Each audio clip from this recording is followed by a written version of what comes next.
गोरिब नखरनि मेगनाव मोदैनि बाना। गसाइगाव रामदेव गामियाव सारअन्थाइजों मानै मैसोनि जिउ खहा। दिनै फुंनि 2 रिंगासो समाव गसाइगाव महकुमानि सिङाव थानाय रामदेव गामिनि थागिबि अनिल मुर्मुनि मानै मैसोआ गोब्राब सारअन्थाइ गावनायजों जिउ खहा जायो। मिथिनो मोननाय बायदिब्ला मानै मैसोनि बिबाङा 1,50,000 जागौमोन होनना फोरमायो। लोगोसे जाथाय जानाय लोगो लोगो साबखाथा पुलिस बिफाननि गाहाय शिवा प्रसाद कलिताया खौरां लाफैयो आरो हाग्रा बिफान आरो जुनार सावस्रि बिफाननिसिमबो खौरां हरो। मिथिनो मोननाय बादिब्ला बिथां अनिल मुर्मुआ जोबोद गोरिब नखरनि। बिथाङा बे मानै मैसोजों आबाद मावनानै जायोमोन आरो मैसोनि सायावनो सोनारनानै जिउ खुङोमोन होननानै फोरमायदों ओनसोलनि सुबुंफोरा। दा बिनिखायनो बिथां अनिल मुर्मुआ आसाम आरो बिटिआर सोरखारनिसिम अनसुंथाइ हास्थायदों, जाहाथे नखर दैदेननायाव रेहाय जानाय बायदि। আজি পুৱতি নিশা প্ৰায় 3 মান বজাত আমাৰ ৰামদেৱ গাঁৱত অনিল মুৰ্মুৰ এহাল পশুধন মহ বজ্ৰপাতত মৃত্যু হৈছে।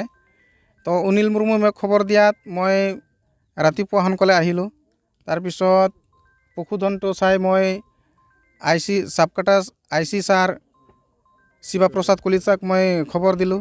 IC ছাৰে লগে লগে আহি ঘটনাখন এই তদন্ত কৰিছে আৰু লগে লগে এখেতে ফৰেষ্ট ডিপাৰ্টমেণ্টৰ মানুহক জনাইছে আৰু যি ভেটেনাৰী ডিপাৰ্টমেণ্ট আছে তাকো জনোৱা হৈছে।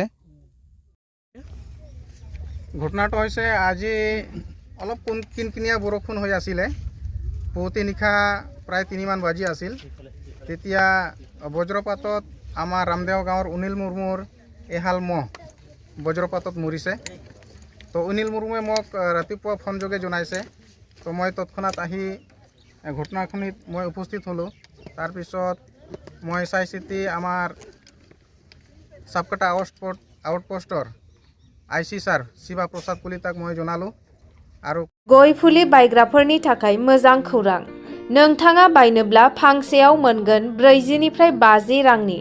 बे गय फुलिखौ आङो फांसेयाव 50 टाकानिफ्राय 40 टाकासिमावनो खम बिबांनि बेसेनावनो फाननाय जागोन। जायगायानो जादों चिरां जिल्ला दादगारि हाथिसार धलापारा गामियाव। बियो जोंनि दादगारि ओनसोलनिनो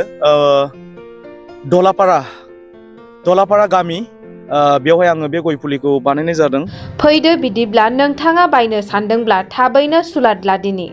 आंनि कन्टेक्ट नाम्बारा जाहैबाय जिअ नाम्बार 600009465668। बे जाहैबाय जिअ नाम्बार, वाट्सएप नाम्बार। ओमफ्राय मोनसे दंबावो 8811926242। बे कन्टेक्टफोराव कन्टेक्ट खालामोब्लानो आंखौ मोननो हागोन आरो बे गय फुलिखौ बायनानै लांनो हागोन। सुलाद लानो थाखाय 6000946568 8811926242 जानबुं नङाव कल खालामनो हागोन।